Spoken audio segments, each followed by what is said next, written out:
Hello, everybody, and welcome back to a brand new edition of KerVAM, a Doctor Who podcast where we generally focus on all things Doctor Who, DVDs, Blu-rays, the physical media of Doctor Who. We've been doing it for 3.5 years now, over 3.5 years. And of course, we've got another Doctor Who Blu-ray box set that's just come out a couple of weeks ago for season 25.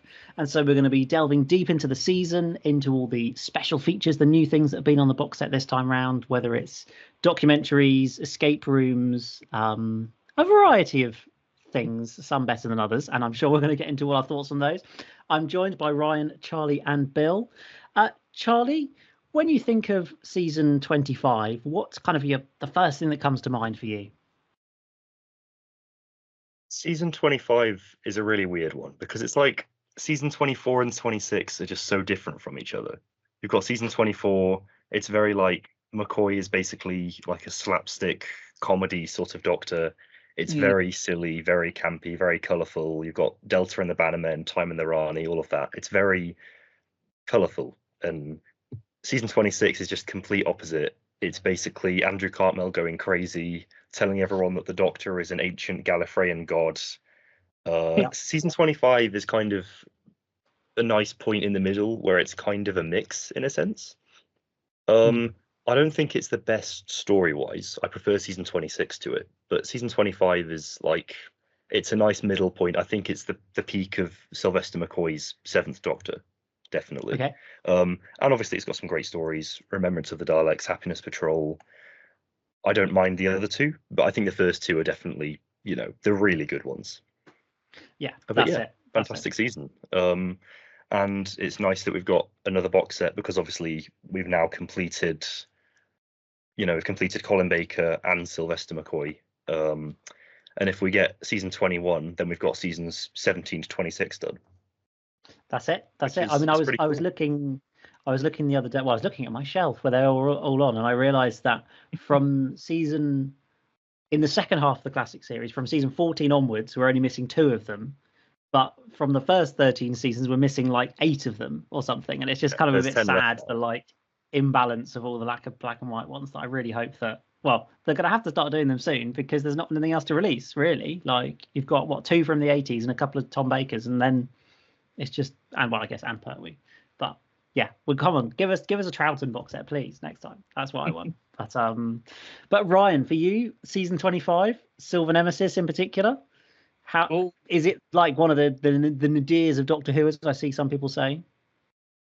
I don't think it's that bad, controversial to say. Maybe it's because I've seen other bad ones from the 80s and also some bad ones from modern Who. And in comparison, Silver Nemesis is not that bad. Yes, it's not great. I mean, obviously, I much prefer Remembrance of the Daleks, Happiness Patrol, and Greatest Show in the Galaxy. For me, those 3 are 9 out of 10 stories for me. I absolutely love those 3. Silver Nemesis is very throwaway. It's like a 6 out of 10 story for me. It's okay, and I think what helped because my niece has watched all 4 of these stories with me, and we watched the special editions, and she's really enjoyed all of these stories, and I think she saw Silver Nemesis the most because I think she saw it when she was a little bit younger, so we were revisiting it again. And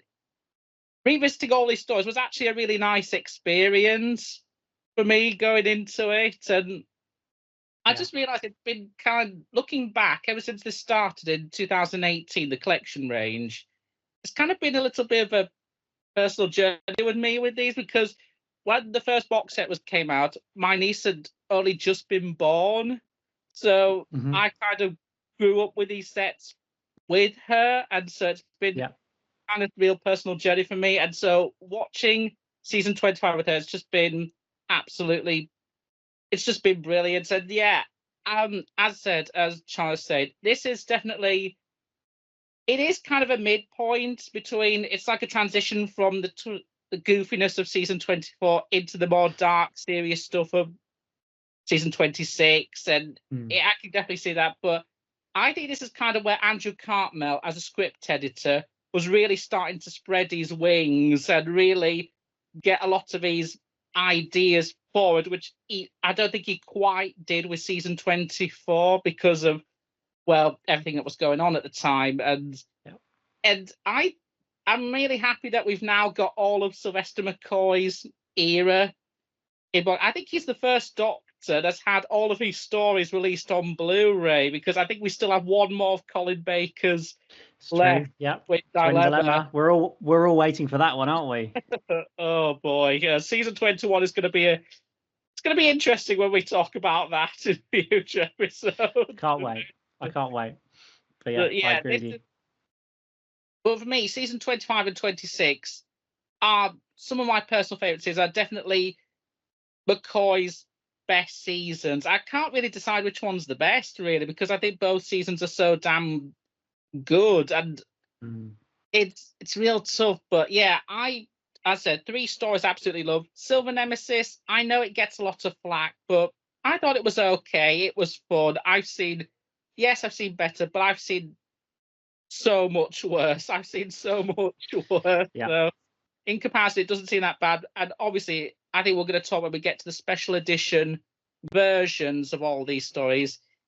I think the special edition flows better than the original version, because I'll say that when we talk about special editions. But yeah, it's definitely interesting, and because with the special editions, some improve the story, some I thought just the same level of quality as the transmitted versions. Yeah, that's it. It's always an interesting mix with all these different special editions and omnibus versions and original VHS versions. Like, certainly this box set has got enough different versions of Silver Nemesis for a lifetime, really. I don't think, I'm not sure I could sit and watch every single different version back to back and still, live to tell the tale. But it's nice that they're all there and we've got all the options. Exactly. And one last thing. There's a bit of a history, but when I started getting into Doctor Who, one of the first things I ever bought was that original special edition of Silver Nemesis on video. I actually got that somewhere. Right. I don't know where it is, but yeah, I still have that VHS. I remember transferring it to DVD, and so yeah, I owned the original version. So when that came out on DVD, it was so weird, because even though they did deleted scenes with it, I noticed not all the deleted scenes were there, and I'm just like, did they leave some out? I watched the special edition again. I'm like, yeah, they definitely missed some stuff out. It just goes to show how very incomplete that original DVD version of Silver Nemesis was. Yeah, absolutely, and that's why it's so good that we get all these Blu-rays now to tidy up all those different things and the different problems that were there in the past. But Bill, coming to you with season 25, I feel like Remembrance of the Daleks is obviously the kind of headline story of this season. Do you think it is the best story of the season, or would you go for something else? I probably would say it's the best one, but yeah, it's a pretty good season overall, really. I mean, it's like at least 3 out of the 4 stories I really enjoy, and I'd like near the top, I suppose, of like the whole of Doctor Who stories for me, and yeah, I think that's pretty good, like track record. It's pretty good, like hit list. That's like really good thing for a season to have, when like 90% of it is like really good, solid Doctor Who. Then I think that's a really good sign of just how great a season as a whole. Even Silver Nemesis, I mean, it's definitely nowhere near as good as the other 3, but I don't know. I think there's a way that you can enjoy it, I suppose, if you kind of laugh at how absurd it is and get some kind of enjoyment out of that. Then it's like you're still technically getting enjoyment out of it, and it feels like, in a way, like it knows it's been a bit silly, like it knows it's got too many ideas going on, but it's just throwing everything possible at the wall anyway, just for the fun of it. And yeah, I think Remembrance has definitely got to be the top. Silver Nemesis would be at the bottom, and then probably, I don't know, I can go back and forth on the other 2. I think maybe right now I'd say maybe The Greatest Show goes second, then Happiness Patrol, but that could change if you ask me tomorrow. So I don't know. But they're all really good stories. But yeah, I think this is the moment where Doctor Who just not to be like really horrible about the past few years or whatever, but I feel like in a way it does kind of redeem itself with this season, because it's much more kind of, obviously Andrew Cartmel is really, his master plan, the Cartmel master plan, is really enforced by season 25, and it's kind of just that injection of new ideas, new creativity and everything, just a new creative control. You can feel it, just like there's something very different going on. If you go straight from the end of season 24 into this season, there's clearly like something has changed behind the scenes, and I think it's changed for the better. And obviously season 26 would do even better with that, and I think it's a shame that obviously we didn't get more seasons of that. But yeah, season 25 was a great kind of return to force for Doctor Who as a whole, and yeah, it's always been one of my favorites, and I think it always will be, really, because it's just it's maybe not as great as season 26, but it's still pretty high up there for me. Yeah, absolutely. I definitely agree with that. I think it is a very strong season. It feels like this sort of uptick in the show, as you say, and Andrew Cartmel pushes that through until the show gets cancelled, essentially. And I know that's something he talks about in the in conversation with Matthew Sweet on this box set. Discussing how sort of the show was really starting to grow there, and he certainly feels like it was a crazy decision to cancel a show that was so good at the point that it was in season 26. And I think we'd probably all agree that it was the time to cancel it was probably after the Trial of a Time Lord, not after season 26 and the show was getting so much better. So we'll cover that a bit later on, but I always think that's quite interesting. So the first of obviously we tackled the special features mainly in this podcast, and so I want to delve into some of the new features that we had on this box set. The first, and probably the kind of headline, I suppose, documentary on this was the documentary about Dursley McClendon, who was obviously one of the main characters in Remembrance of the Daleks. And it's quite interesting. I don't feel like we've had a documentary, a sort of such an in-depth documentary on a character that's only been in one story before. I feel like, usually it's like either, obviously this is part of the Looking For series that Chris Chapman's been doing since, I believe, the Censorites Looking For Peter R. Newman in like 2011, 2012, I'm pretty sure was the first one. It's been doing this for, 15 years nearly. And it's just really interesting that we have this just, a character that's only in one story, and actually 75% of the documentary is probably not really about Doctor Who at all. Like, it's much more about this person's, his very short life. So I thought that was a really interesting topic to approach. And, we see some obviously famous Doctor Who people like Nicola Bryant and Russell T Davies in the documentary, because obviously they had connections to him, which is really, really cool. But Charlie, what did you make of this documentary? What did you think of, how they sort of pulled it all together and portrayed his life? I think it was fantastic. I really like how these collection box sets, they sort of, each of them has a sort of emotional focal point, and there's one documentary that's always quite powerful, really, and you never really get that with any other sort of franchises, you know what I mean? Like, take Star Trek or Star Wars or something, the other ones in the big three, they release the content on Blu-ray and that's it, but they would never ever do a whole documentary, an hour long, about someone's life who showed up in one episode, probably had about 5 minutes of screen time. I think it's insane that they actually do this. I think it's brilliant. They put so much work in to show us this. And obviously the documentary is fantastic. Seeing, like you said, Nicola Bryant, Russell T Davies is fantastic. And especially Russell, since obviously he's done It's a Sin and all of that. It's it's fascinating. And yeah, it's just great that they do these sort of emotional documentaries that sort of changes how you look at the episode as well, like makes it all that more tragic. And it's a fantastic documentary. Yeah, adds an extra sense of sort of poignancy to his performance almost, knowing that he did that only sort of 6-7 years before he died, and only a few years before he was diagnosed with AIDS. It's pretty it's hard to sort of think about, and obviously that's very well tackled in the documentary as well. Bill, what did you sort of take most from this documentary? How did it sort of compare to previous ones we've seen? Well, I think the best one to probably compare it to was the Graham Williams one, I think, in a way, because I feel like they're both kind of, there's that very tragic element of like someone who was involved with the show behind the scenes, and how their life, both their lives had a very kind of tragic ending. I feel like, I think because of the fact that with the Graham Williams one, you could tackle quite a lot because obviously I think he lived longer than Dursley McClendon did, and obviously he was producer of the show for 3 years as opposed to a guest actor for one story.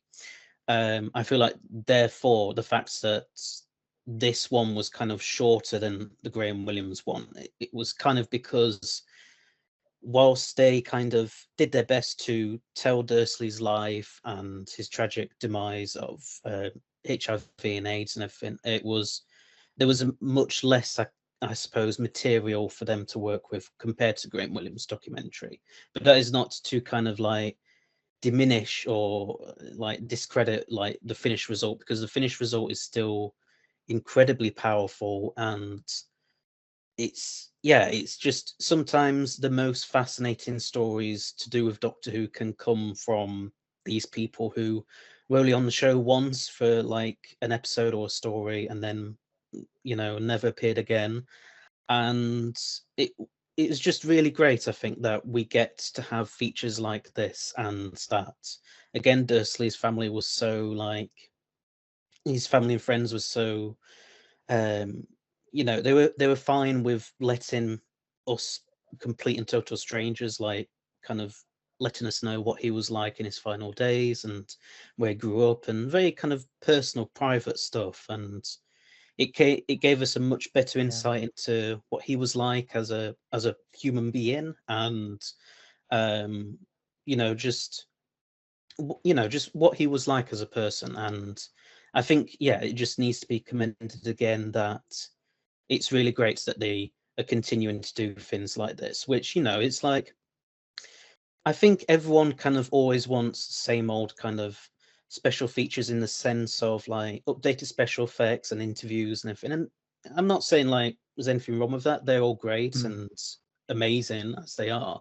But I feel like it's great that, we also get things like this where it's like, what, maybe 50-60 minute like documentary on a guest actor for one story, and the fact that they can afford to do that and they can put as much time and effort and love into that as they would do with any of the other special features. I think that's just really commendable and really great.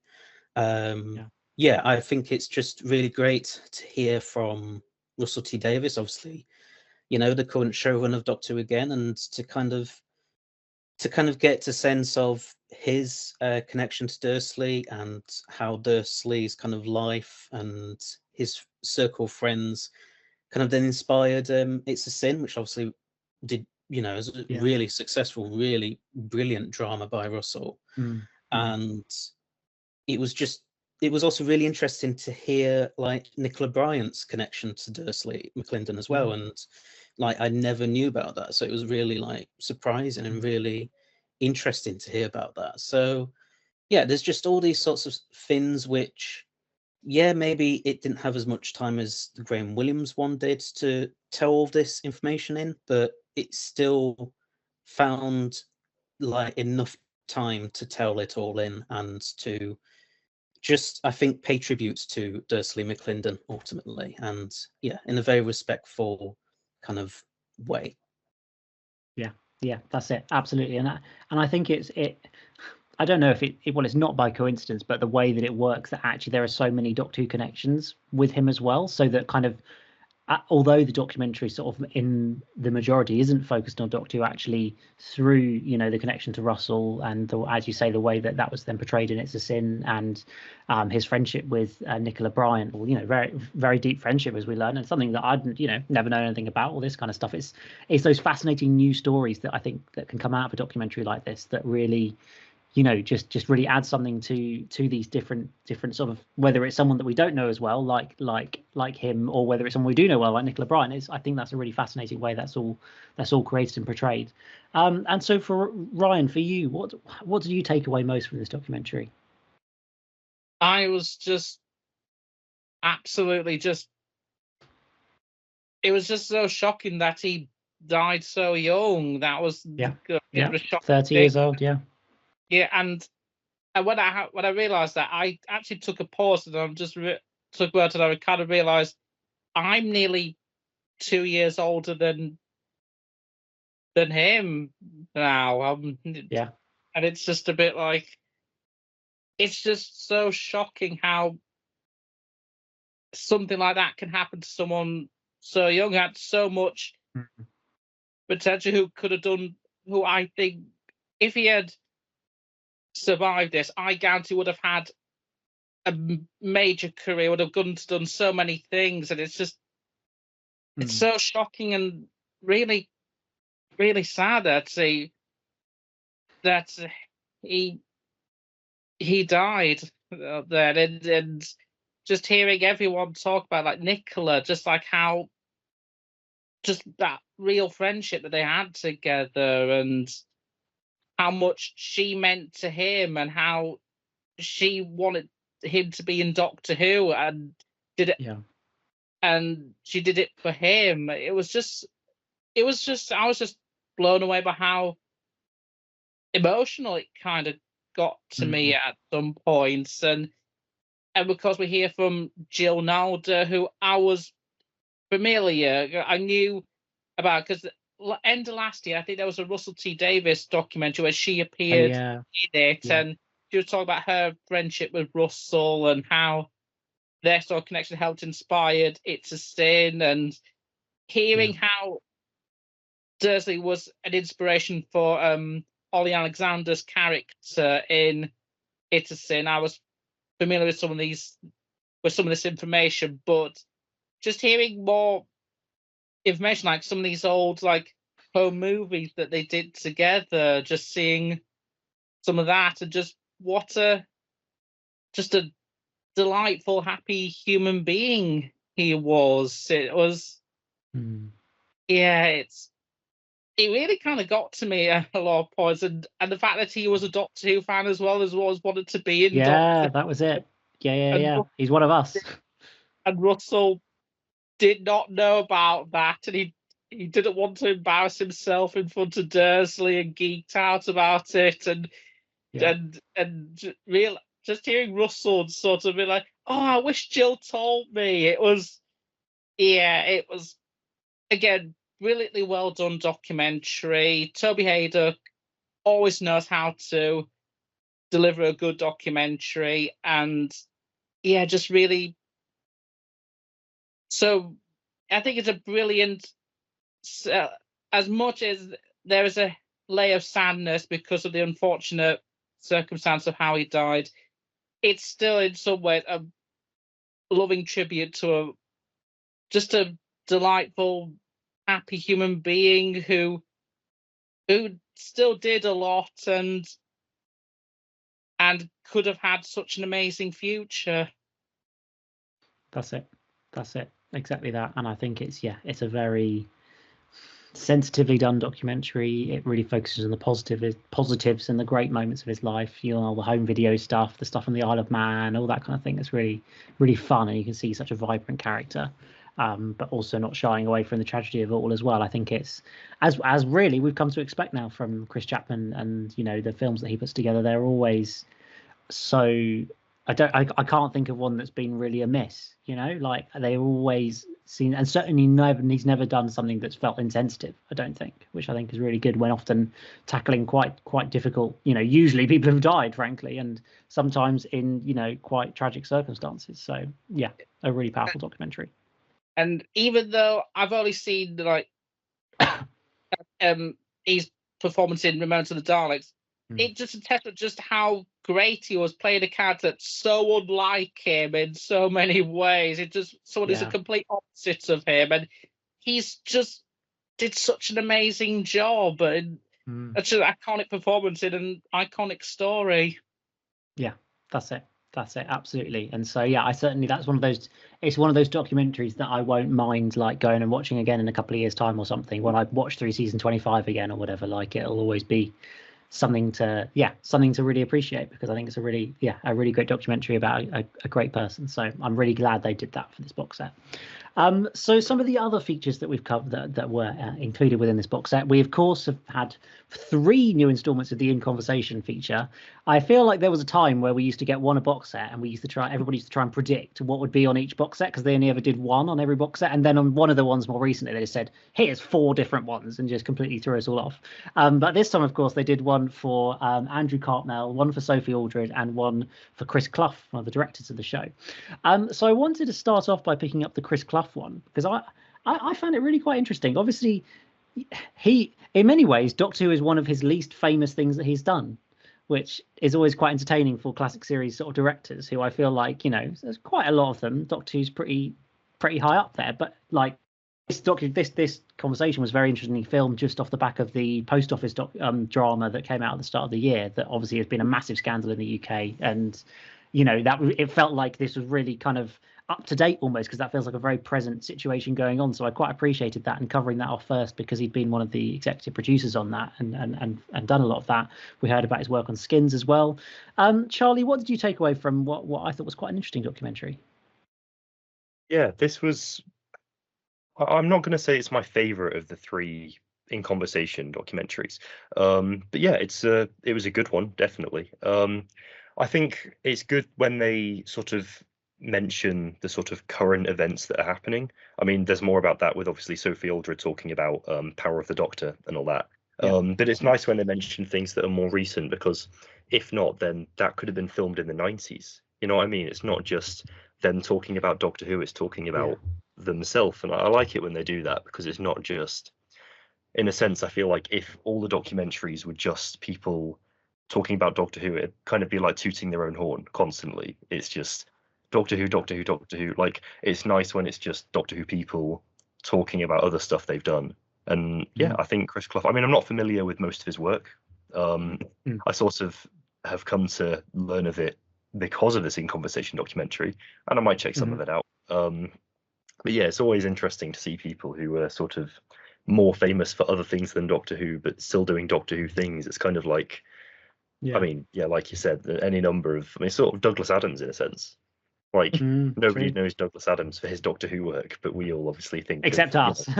Yeah, we all think of Sharda and City of Death and Pirate Planet. But yeah, I think it's a very good In Conversation. I think they all are, to be honest. Like, I think what you were saying is kind of, I don't think there's been a miss really for the In Conversations. I think they're all at least a bit interesting, if not one of the best documentaries. But yeah, it was a really good one. Can't complain. Yeah, exactly. And Ryan, what did you take from the chat with Chris Clough? Obviously, him reminiscing on some of the less good Doctor Who stories that he had the chance to direct, shall we say? Yeah, he directed Delta and the Bannerman, obviously, and which apparently Matthew Sweet really likes. And I was like, sorry, what, mate? I think it's awful, but good for you. He seemed really chuffed about it, and to be fair, I have a very mild soft spot for that story. I'm pretty sure I discussed it in the past. I have a very mild soft spot for it. It's like, yes, it's not brilliant, but it's just dumb, stupid. But it's like a so bad it's hilarious kind of story to me. So that's kind of how I felt about Delta and Bannerman. And it was interesting talking about how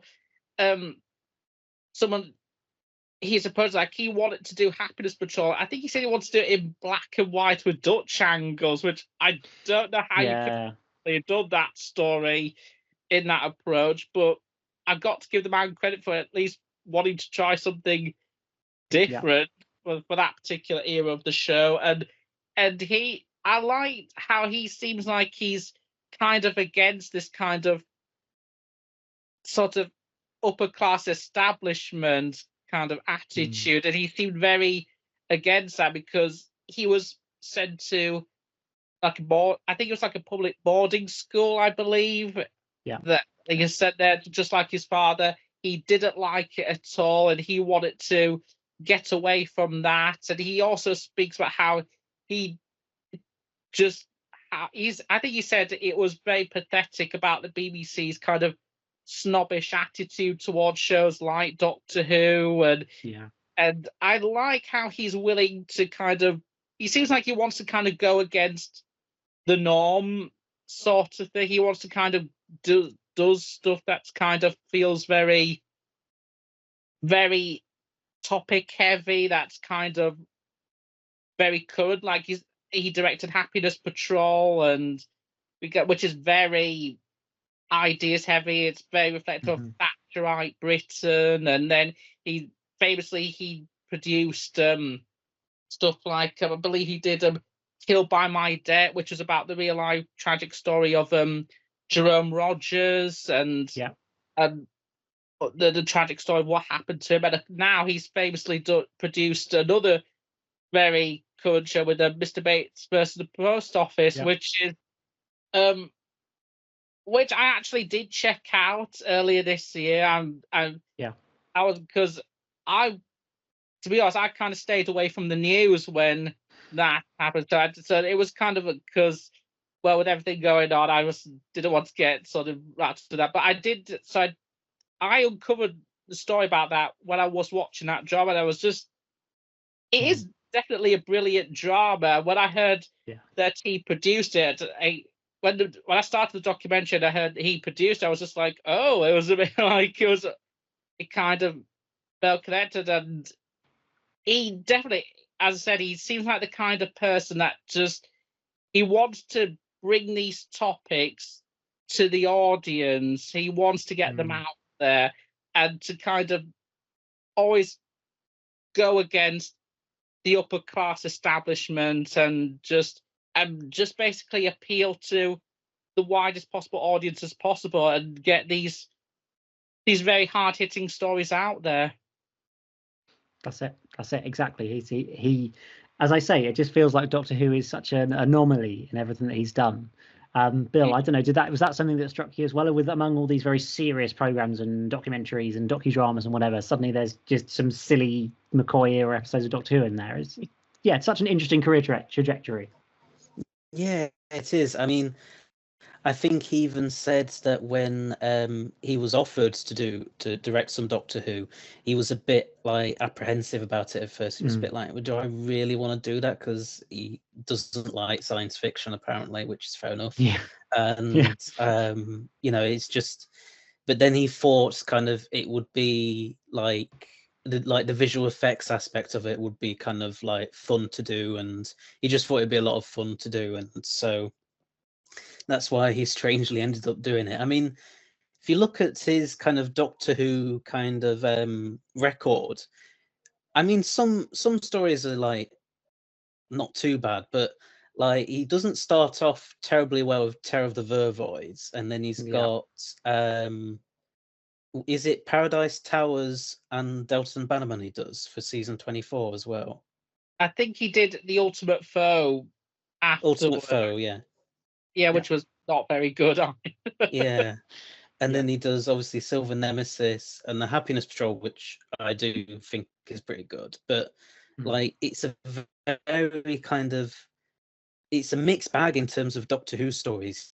And yet he seems to have like really enjoyed doing it. Like he kept coming back like every year for a good 2-3 years, and then still speaks of the show like highly to this day, even though, as you say, it's pretty much just a very short part of, otherwise it's a very kind of politically heavy career, and very kind of like he's like the fact that he started off with like doing soap operas like EastEnders and Brookside and everything, and then did Doctor Who, and then went on to do much more kind of even more serious stuff like The Bill and stuff like that. And it's just it's a really fascinating career to look at, because you think like who else would kind of get that career in a sense, going from EastEnders to Doctor Who to Mr. Bates versus the Post Office. I mean, it's a very kind of eclectic kind of mix of like stuff to have worked on, and yet he speaks pretty much about all of it with a lot of love and a lot of affection.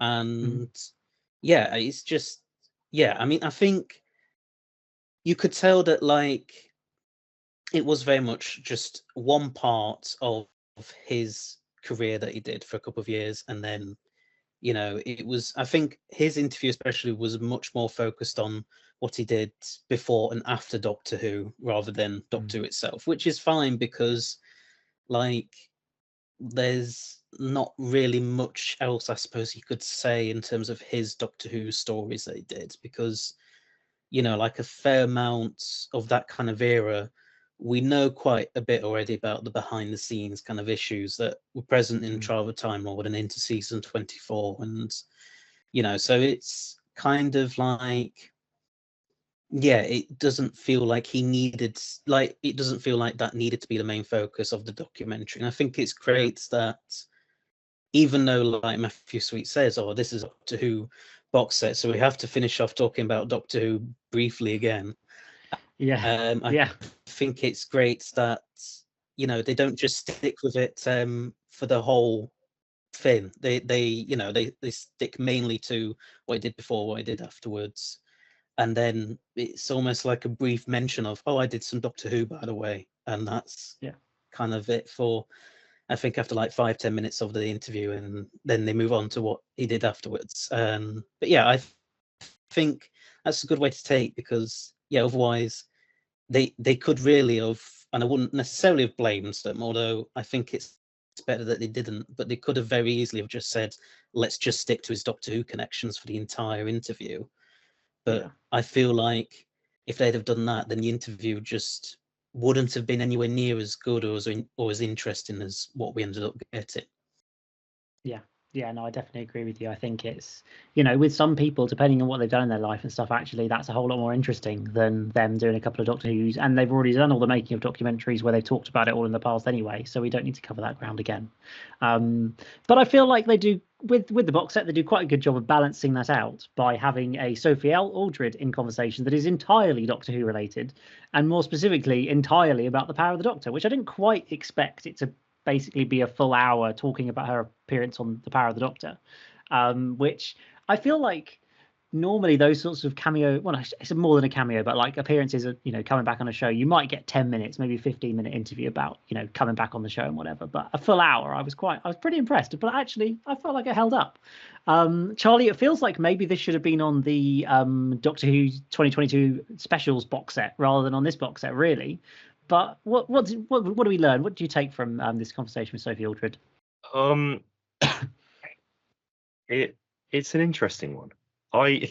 It's kind of, I mentioned the phrase earlier, tooting your own horn, and she literally, they probably tell her to talk about that the whole time. But I mean, she has her own in season 26, doesn't she? Yes, she does. As well. So it kind of makes sense that this other one won't be about her own life as much, and it will just be, I was on Power of the Doctor. Given that, thing is with this one, it's kind of, I'd say it's my least favorite purely because the in conversation is longer than her screen time in Power of the Doctor. She spends more time talking about being Ace in Power of the Doctor than she does being Ace in Power of the Doctor. Very true. And that, I think, I mean, it's never, I don't dislike it. It's never bad seeing, I think it's always one of the best ones, really, seeing a proper, a long-term doctor or companion being on these. But it's just kind of, all right, yeah, we get it. You're on Power of the Doctor. Like you said, I feel like 10-15 minutes on it would have been a bit better. Maybe half an hour, something like that. But a whole hour, I was like, all right, do you want to talk about some other stuff?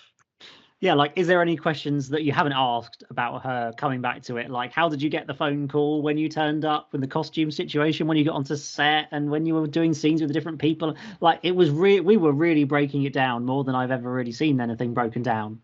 And yeah, I just kept on kind of expecting the documentary to go somewhere else at some point. And, I know they talked a little bit about, how has Ace kind of grown since the end of between season 26 and Power of the Doctor. So I guess that kind of covered it a little bit. But I don't know, Bill, what did you make of it? Did you think it was a little bit too much of, tooting our own horn as Doctor Who fans? I think it was some extent, but I think to defend it slightly, I think what is good about it is the fact that, like, with pretty much every other era of Doctor Who, you've got quite an extensive amount of behind the scenes like material and interviews and all about the making of, for all of those eras. With the Chris Chibnall era, you don't really have that as such. Like, there was no Doctor Who Unleashed or Doctor Who Confidential like show running back then. So to hear kind of much more in depth in about the making of at least one of those episodes and how kind of Sophie Aldred returned for it and just how she felt about it all. I think it was interesting to kind of get a sense of what behind the scenes was like during the Chibnall era. In terms of like anything else, I mean, yeah, I don't think it needed to be 50 or 60 minutes long, like the whole interview. I think, yeah, as you say, it could really have just been, I don't think it even needs to be like a proper in conversation episode, to be honest. It could have just been like almost like a, not an Easter egg, but like just a little extra documentary just put on towards the end of the box set. And I think that would have been fine. But I think, I suppose there's not much else they could do because they already did one with her for season 26, wasn't it? So they've already covered like her life and career up to and after Doctor Who. So I think it's fair enough. But yeah, it does feel a bit strange that they dedicated an entire full length in conversation episode to what was basically just one returning actor appearing again in one episode after 30 odd years away from the show. And I mean, I suppose I kind of get why they did it with Sophie Aldred in particular as opposed to like Janet Fielding, because with Sophie Aldred and Ace in particular, there's that added element of the fact that she never really got a proper send-off on TV. Like, that was left up to fans to kind of speculate about during the Wilderness years for a long time, and you had lots of different kind of endings for her in comics and audios and books and what have you. And so, yeah, I think it kind of makes sense why they decided to do something, but I don't think, as you say, it needs to be as long as it was. I think just a short 20 odd minute long, like mini in conversation about it would have probably worked better. Yeah, that's it. I definitely agree. I think that's more. There were some interesting stories in there, Ryan. We heard, how she was reading the line through all the different doctors when they were doing that sequence where it switches between all the different doctors. That was quite cool. But I don't know. Do you agree? It probably could have been a half-hour feature just somewhere else on the box set. Kind of, yeah. Look, in comparing the two, I definitely feeling like the in conversation with Sophie Aldred on the season 26 box set was more substantial. It felt more. I felt like I was getting more out of that than I was with this one. I mean, it was nice to get a more in-depth conversation about something from the Chibnall era, which we haven't had really. I say we haven't had much anything from that, really. So it was nice. Though I will say, yes, even though it was stretching it a lot, if we did get this in conversation with Sophie Aldred about Power the Doctor, they should at least allow one for Janet Fielding as well, if they're going to do it. Well, just still got season 21. Exactly. Yeah, there's still that. It was still pretty good nonetheless, because like sort of some of the information, like how when the Daleks sort of took control of the volcano, it was originally supposed to be an oil rig at one point, but then that got changed at the last minute, so they had to hastily rewrite that into the volcano, which I'm now wondering how that would have looked in the episode, if that would have made look visually better, maybe. I'm not entirely sure. Who knows at this point? Yeah, I mean, I guess I feel like it would have been better on an oil rig. I think that would have been pretty cool, and I feel like Volcano is a bit more of a, I don't want to say a standard Doctor Who location, but like there's very few episodes on an oil rig.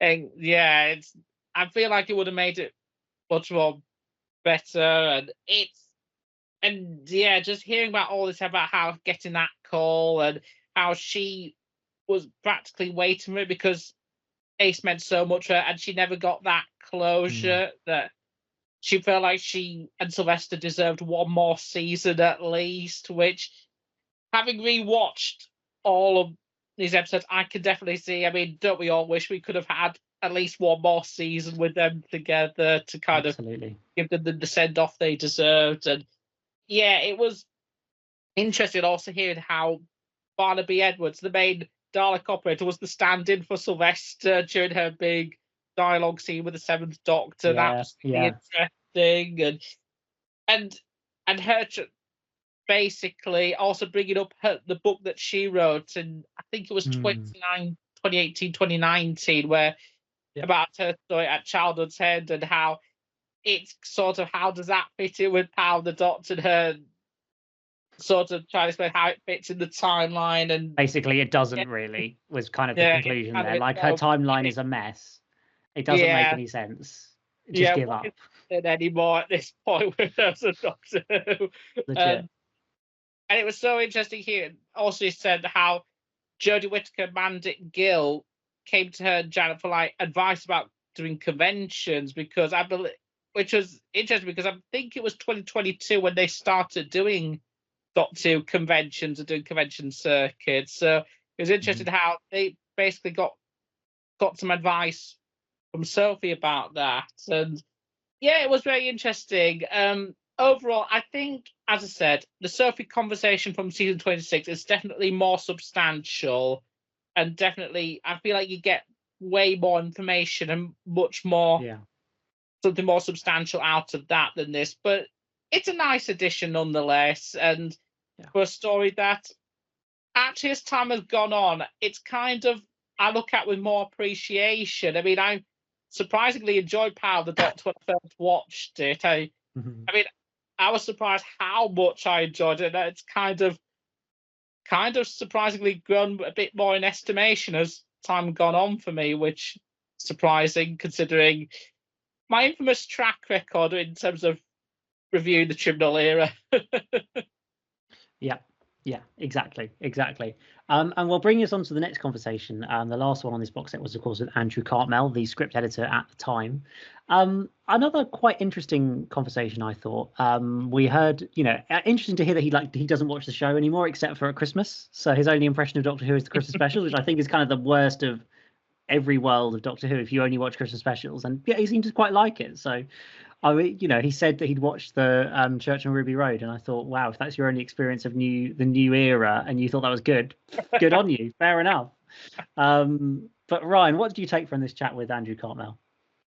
It was good to have like an conversation with Andrew Cartmel, explaining like sort of where his background, sort of where he came from in terms of pop culture, how he grew up like watching movies. Like he first grew up in Canada, he's watching films at like a drive-in theatre, watching stuff like Planet of the Apes and MASH, and then as got a bit older, he absorbed all like the comic book works of Alan Moore, reading stuff like V for Vendetta, Swamp Thing, and particularly Watchmen, which he said were like major influences on his work in Doctor Who, which I could definitely see. I could definitely see some like Alan Moore's work in Andrew Cartmel's approach to the show. And funnily enough, Alan Moore wrote some stories of Doctor Who Monthly magazine back in the day. He wrote a comic back then in the early 80s. So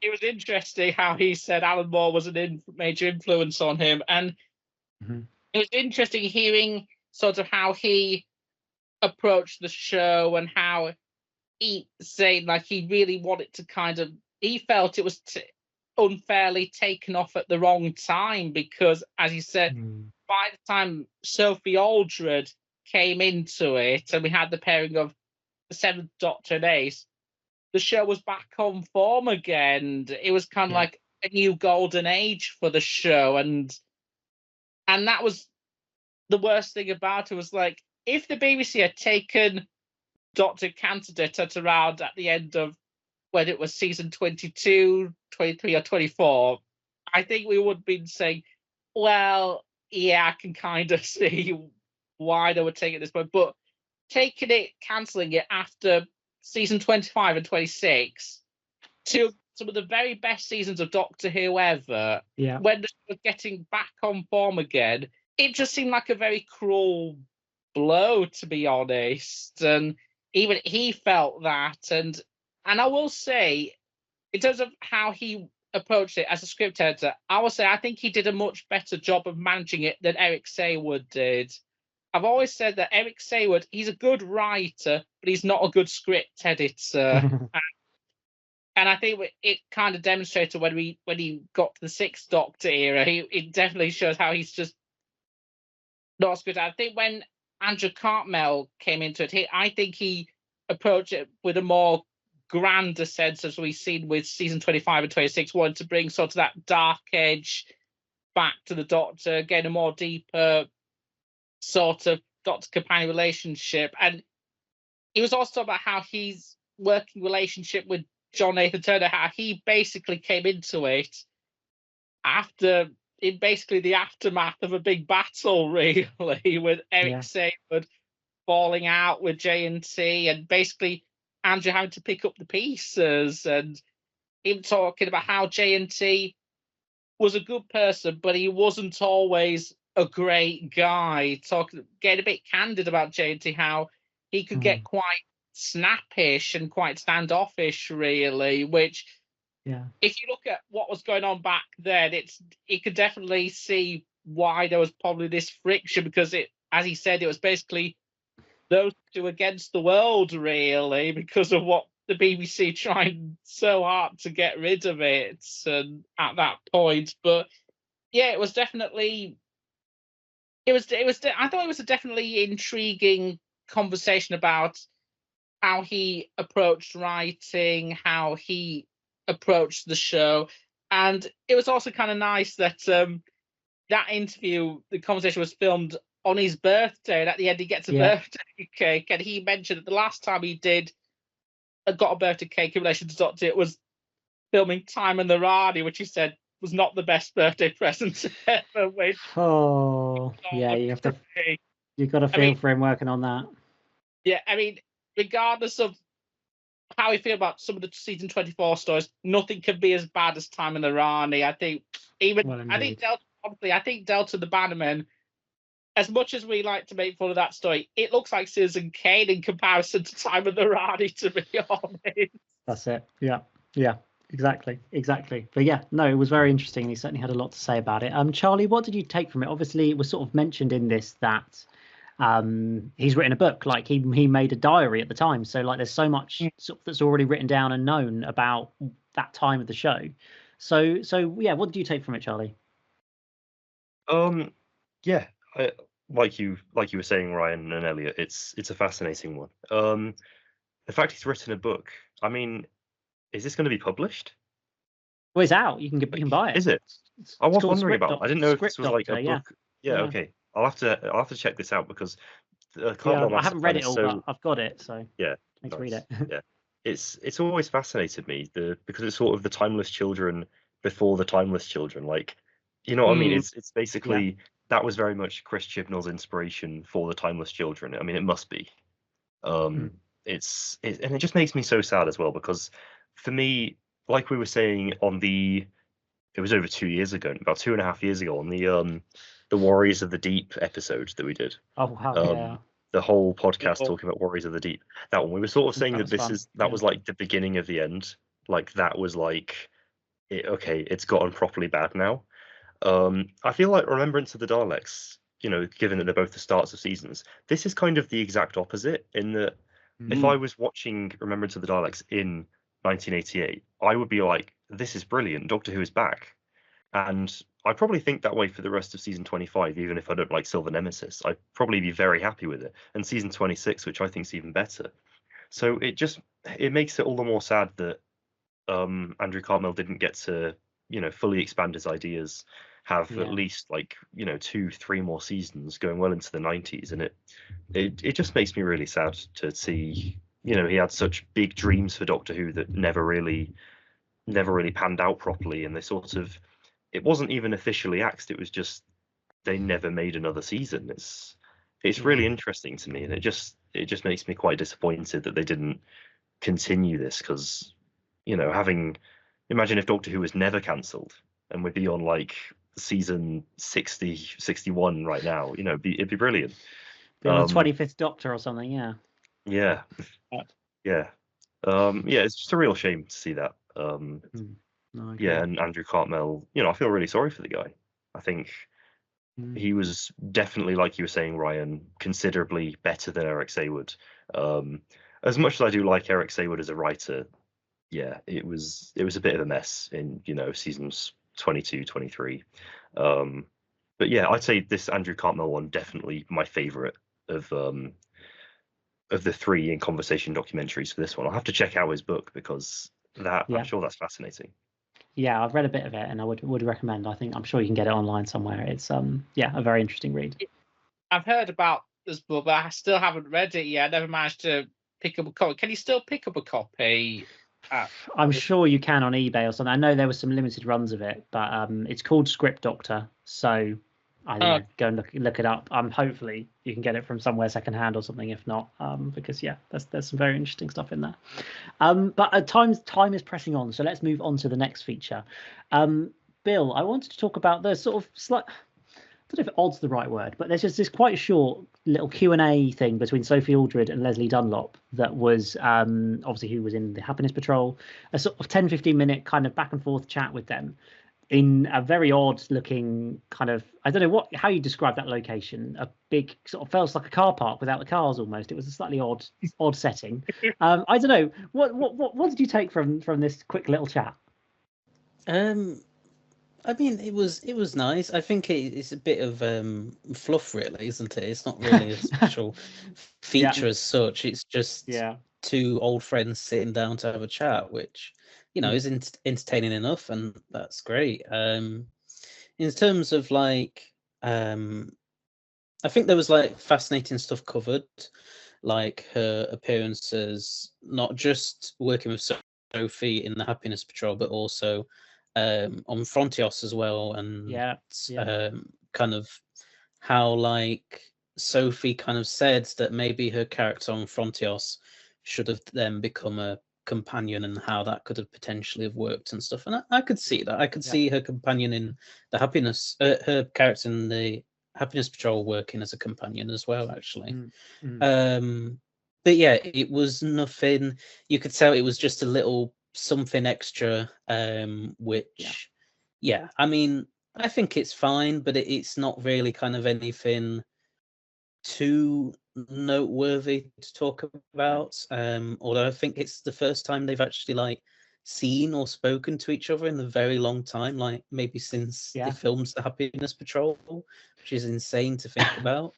So yeah, at least it kind of leads to a nice kind of reunion between old friends, so that's always nice. But yeah, it's just a bit of fluff ultimately. A bit of fluff. I love that. And I just thought it was really interesting how Leslie Dunlop, at least in this, it felt like she was very kind of quiet and quite shy, which didn't really, I feel like, fit with her sort of characters that we see in Doctor Who. So clearly she's a very good actress, because when she's in acting mode, she can be outgoing. But I don't know, I just found that quite interesting. So yeah, as you say, Bill, a bit of fluff, so we don't need to delve too more deeply into it. It's worth watching, but I'm probably not going to rush back to watch that one again. So Ryan, the other sort of, I'm not going to say a bit of fluff, but the other quite short little featurette, I suppose you'd call it, was one with Stephen Mansfield. A little conversation with him. What did you think of it? I thought it was interesting. It is kind of feature you would see on a DVD, the old DVD extras, but I thought it was fascinating to see how he was very into like the behind the scenes, how they did like visual effects and practical effects, and how he wanted to get into that business, and it ended up being go well for him, because he's gone on to do work for Madame Tussauds since. So definitely got on big since then. But it's interesting how he showed off the original Fifi puppet and how he made that. And just very interesting all the practicalities, how he made that, as well as the melting head for Kane, which I thought was a great visual effect for that story. And of course, the little green Shimmeron baby in Delta the Bannerman. Of course, it always comes back to Delta the Bannerman. Oh, yeah. He famously did the green baby for that, which which, funnily enough, when my niece watched that story, that was the thing that stood out to her the most, was that green baby at the end of part 1, beginning of part 2. And so it is pretty iconic. Yeah, just seeing how he did that puppet was very interesting. And funny enough, a little bit of a quick thing about how Alan Moore's inspiration. Talk about Swamp Thing. That green baby looks. Is it me or does that baby look like a little miniature baby Swamp Thing? It looks very similar. Yeah, I know what you mean. Yeah. Yeah, it was a very good. If you're very interested in like how puppetry and like practical effects, I think this is a good documentary to check out. It's short, but it gets the information across really well. Yeah, absolutely. And as you say, it's probably more something we were used to in the DVD range, but it's still great to have these extra little features when the opportunity arises for it. And so one of the other features that actually was returning for this box set was the Doctor Who sort of collector's feature, which I think we'd seen previously on, I think, season 2, the 1960s edition of this. Intriguingly, this is part 3, but we haven't yet seen part 2. As far as I can tell, part 2 hasn't actually been released on a box set, the 1970s one. I had a good look, and I couldn't see it anywhere. I think there's going to be a part 4 of it as well. Yeah. Part 4. Yeah, the way they were talking about it, it seemed like that there was going to be a 90s version as well. So presumably the 70s version will come out on season 7 or something, I guess, or maybe season 13. And then the 90s version will come out in the Wilderness Years. But Charlie, we went back to the 1980s to look at the sort of, shall we say, declining merchandise over the 1980s. What did you take from this sort of, again, quite short feature? I wish I could tell you. I've not seen this one. I wish I did. I will at some point, of course. Yeah, it's all good. I'm sorry. It's all good. Bill, what did you watch it? I did. It was all right. I mean, it was a bit strange because it was kind of like, it started off with the 80s, and like obviously it was mainly supposed to be covering the 80s, but then it kind of seems to kind of lose its identity partway through it and kind of more focus on just, oh, look at how big this Doctor Who fans collection is. And it's not, that's not necessarily a bad thing, but it's just kind of, what's that got to do with 80s merchandise in particular? I was waiting for the little bit at the end on the infamous Daypole figures, and I'm glad that they were mentioned, and some of the incidents that occurred with some of them.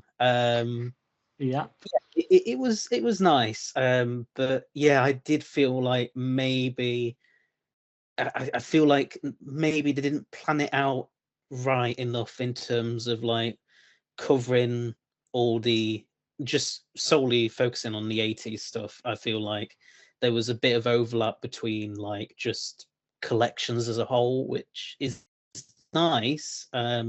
It's nice to, as Doctor Who fans, to compare it to our own collections and be like, oh well, so they've got this and I've got that and all that lot. But yeah, it just felt a bit all over the place part way through. But it started off and ended like fine, and yeah, you kind of got this sense of like the merchandise was kind of like, I mean, they kind of made out that it was in a pretty good period in the early 80s, but to me, I think the fact that there wasn't really, not loads and loads of stuff, like you still had the Target books, you still had you had a few like vinyl records being released, and you had like that infamous Peter Davison Easter egg, for example, as well.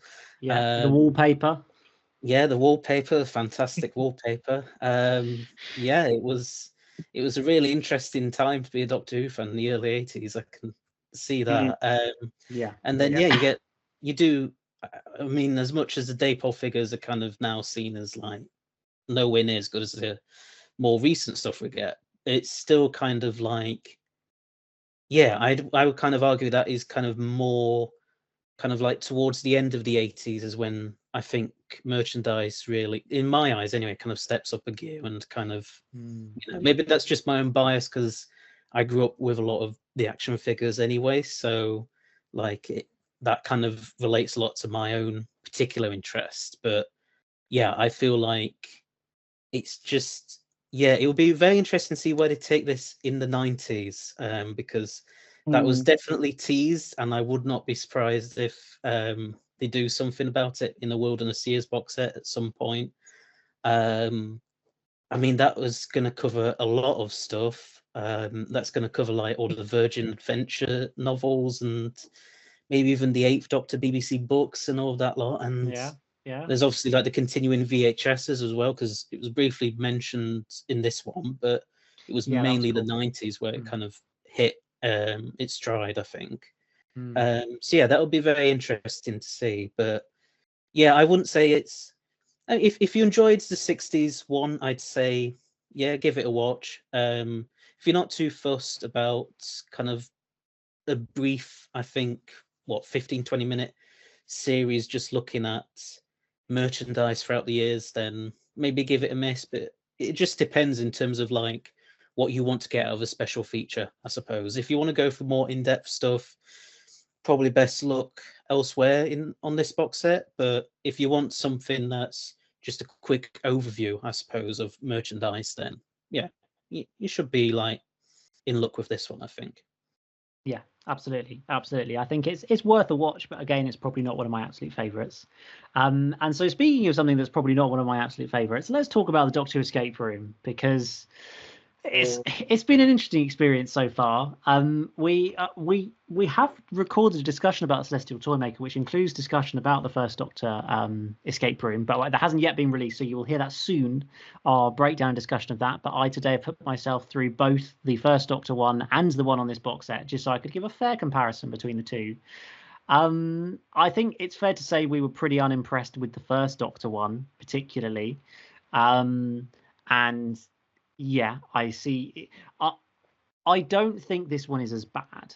I think that it may be because watching the first one, you're kind of like, is this just a bad idea? Like, should they have just not done this? Is the idea of a Doctor Escape Room that you watch just kind of rubbish? And that was kind of how I was feeling watching the first one. But then you watch this one with Sylvester McCoy, Sophie Aldred, and Bonnie Langford, and actually with their kind of energy, enthusiasm, friendship that they've got, it actually makes it quite a fun watch. And and they're a bit more, without meaning to be rude, they're a bit more capable of solving a lot of the puzzles that are there compared to Maureen O'Brien and Peter Purvis in the first Doctor one. So I don't know, Charlie, what it's like an hour and 15 minutes long. Did you watch it? It is. Excellent. Somehow. Is it an hour and 15 minutes worthwhile spent? No.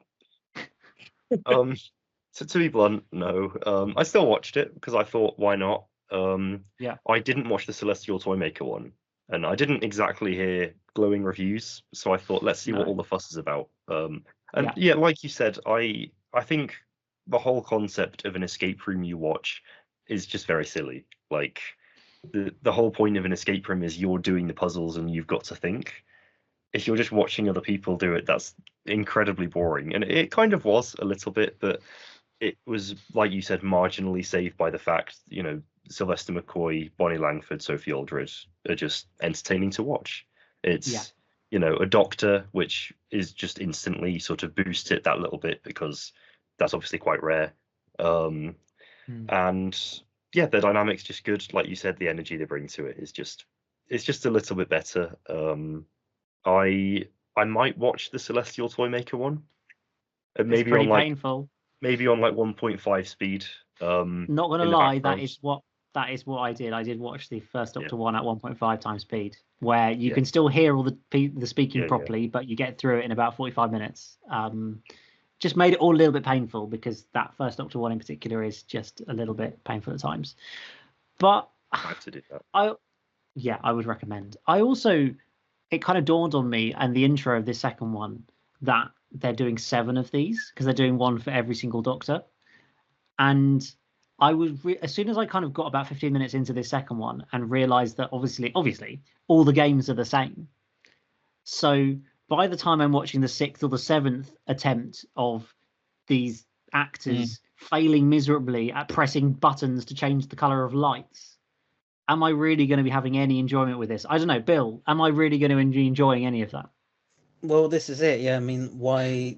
I mean, yeah, it was better than the first Doctor one, but that's not really saying much, because the first Doctor one was just like a really bad execution. Like, I can't believe they actually thought, "Do you know what? Yeah, we'll still include that." Like, there must have been some kind of contract thing that forced them to Legit. release it, because Yeah. it was, I mean, no fault to Peter Purves and Maureen O'Brien. They did what they could with that, and so did Lisa Bauman. But honestly, just the way they were treated on that was just awful. And I'm glad it was much better on this new one. I still don't. I don't understand this. Why keep the same escape room?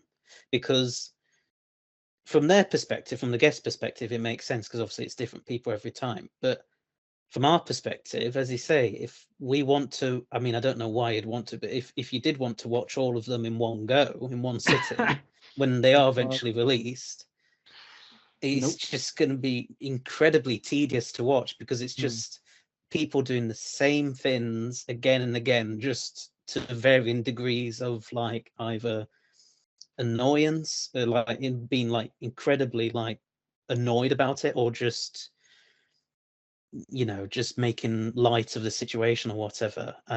Thankfully, I'm just glad that the Seventh Doctor one was the latter rather than the former, because if it had been as bad as the first Doctor one, I genuinely probably would have just skipped any future releases in as part of this series. So that's the one saving grace. But yeah, I cannot believe that they're just sticking with the one escape room. That's just... I know. The fact that they're doing one for every single Doctor as well, I didn't know about that. That's interesting. So are we going to be seeing like a 70-year-old Jodie Whittaker do the same escape room for like the 30th time? I don't think the budget stretches to the new series, does it? Let's be real. Yeah. I hope not. Like for the Flux Collection box set in like 2050 or something. Get John Bishop in. Yeah. What a vibe. That'll be a great time. I mean, obviously you can see from the little preview bit at the start of them, they've already filmed all of them. I think they must have filmed them all over a couple of days, frankly, because it seems like Emily Cook's wearing the same outfit on both of them so far, and so it looks like these are all filmed very quickly. I'd be intrigued to know which one was filmed first, because they didn't necessarily film the first Doctor one first, and so I just kind of think it's all about who the people are who are doing it that kind of make it good or bad. And so I'm kind of, I don't know what to expect from the other ones, really, because I don't think we can say it's naturally going to improve, because it's all the same thing. It just kind of depends on how good the people are. Ryan, did you get any enjoyment out of this documentary or feature? I haven't watched it, to be honest, because wouldn't recommend. Hearing not good things about the first one, it kind of put me off watching this one, to be honest, and hearing that, I can't see how it's improved, honestly, and it's a shame, because I feel like I feel like if it was perhaps better put together and more well organized, with actual more games suited to the people participating, I think we could have had something really good, but it just sounds like it's kind of a wasted opportunity from the sounds of it. Yeah, and I think it just, some of the games just assume quite a lot of Doctor Who knowledge, which in a nice way most of these people don't have. They're not nerdy fans. They don't know who all the different companions are. Like they kind of get the clues to work their way through it, but it still feels a little bit harsh to be quite so Doctor Who fan lore heavy. Obviously, like there's one further down the line that had Toby Haydock in it, and I'm sure they'll be fine with that one because he knows everything. So there'll be other ones like that where it's absolutely fine. But on some of the ones where there's those different people, I don't know. I don't think I would have commissioned 7 of these. Let's say that much. I think maybe 2 or 3 might have been a bit of fun, but they probably wanted some ongoing features to be able to put on the remaining box sets, because like the Peter Davison one can only go on season 21. The Colin Baker one, I don't know where that's going to go, because there is no 6th Doctor season left. I guess also season 21. Are they going to put 2 escape rooms on season 21? Please don't do that. That'd be interesting. I don't know. Like there's nowhere else to put it otherwise. So we'll have to wait and see on that one. But that's pretty much, I think we've covered nearly everything. Ryan, I just quickly wanted to ask you, because I know you mentioned it earlier about the special editions and the updated special effects. I just wondered if you wanted to really quickly just give us some thoughts on the sort of updated things, special effects and things they've done with this box set. I think they did a good job with the special effects. I think they were really well done, and it's good to have some of the deleted scenes back. And I think the ones that really helped special editions were the Happiness Patrol and Silver Nemesis. The 2-3 part stories are the ones that benefit the most from the special editions. And honestly, when I watch those stories now, it's always those versions I'm going to watch, the special edition versions. Whereas Remnants of the Daleks and Greatest Show in the Galaxy, it can go either way, whether I watch the transmitter version or the special edition version. It really just depends on the day, really. But whereas with Silver Nemesis and Happiness Patrol, I feel like they've really done a good job with the special effects, especially Happiness Patrol. Like some of the CGI shots of like the dystopian city, and it just gives more of a sense of location and scale to it, which was to some extent was lacking in the original transmitted version. So I feel like in some of the special effects, I feel like this is some of the best they've done for the Blu-ray ranges, and even to DVDs, like adding like new special effects. I think this is the best they've looked. So I'm very curious if they're going to be doing some more like these for future releases. So yeah, it was definitely an interesting experience where half of the stories I would definitely choose the special editions, whereas the other half it really can go either way.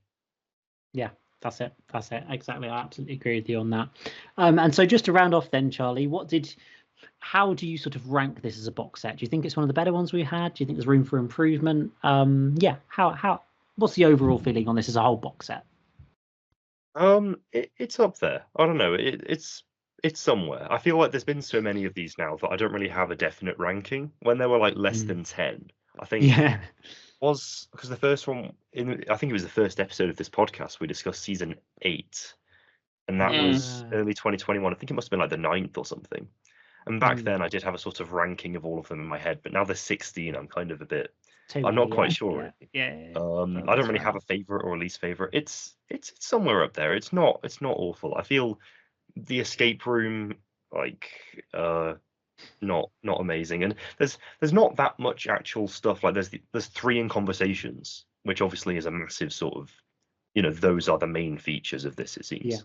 There's Behind the Sofa, which I haven't watched yet. No, same here, but we know it's going to be largely the same as normal. Yeah, it's kind of, what you're getting with Behind the Sofa. It's kind of the same. I'll probably watch it at some point. But yeah, it's definitely up there. The obviously the name's gone. Why is the name gone? The documentary Dursley. Documentary. Dursley McClendon, yes, was fantastic. But as a box set, it's perfectly fine. I feel like with the collections, there's been so many of them now. There's kind of a sort of a status quo that just they all sort of meet. There's always at least, there's 1 or like 3, it seems, in Conversation. There's a sort of emotional documentary.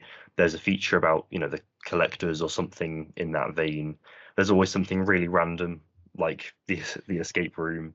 And there's obviously Behind the Sofa, new special features. They all sort of have a sort of format now, which I quite like, really. You know what you're getting. I think a big question is what's next, though, because I feel like all the massive rumored ones are kind of done now. Yeah, I don't have a clue. It would be an absolute. It would be a surprise to me, no matter what season it is. I've heard rumors that what the next 3 might be. Go on then. Give us the answers. I'll keep you to hold you to this. There's season 6, season 7, and season 21. That would be pretty good. I'd take that. The next, if the rumors are true, then the next one might be season 7, which I would actually be a little bit surprised if it is season 7. I mean, don't get me wrong. Phenomenal season, maybe my second favorite Pertwee season. Love it so much. Yeah. But I would have thought that would have taken a bit longer to do, because obviously the last 3 stories, there's a lot of remastering that needs to be done. I thought that would have been towards the end of the run, but the fact that is the rumour to be the next one does have me intrigued to see how it looks. So, well, we haven't had a Pertwee for a couple of years, have we? So, so that's season 9, I think, which was Was that early last year? It was, Yeah, it was like March last year, something like that. So by the time it comes out, it'll be like 2 years, and they obviously don't want to hold. I expect they'll want to hold on to a Tom Baker to be the last one. 13. I would have realistically they'll hold on to season 13 as the last one. So really, you've only got season 16, 21, 7, and 11, plus the black and white ones. So they kind of have to start tackling those ones. And so it doesn't surprise me. We had a Tom this year, so it can't be that again. Season 20 was the end of last year, so I think season 7 makes a lot of sense. Yeah, I think if you look at anniversaries as well, because they love multiple of 10 anniversaries, you can kind of work out some of them. Like, I imagine season 5 will probably be like 2027. 50th, 60th.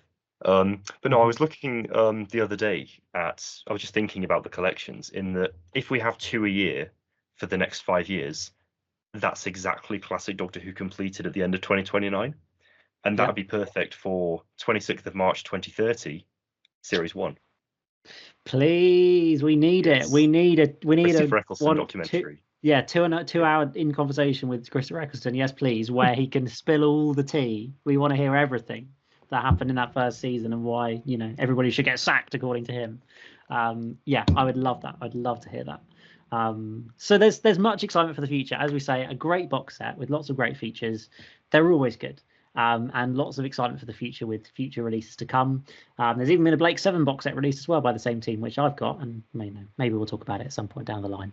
But that is just about it for this edition of the podcast. We have got a couple more already recorded that we're coming after this about the Celestial Toymaker and about season 15. So look out for those over the next few weeks.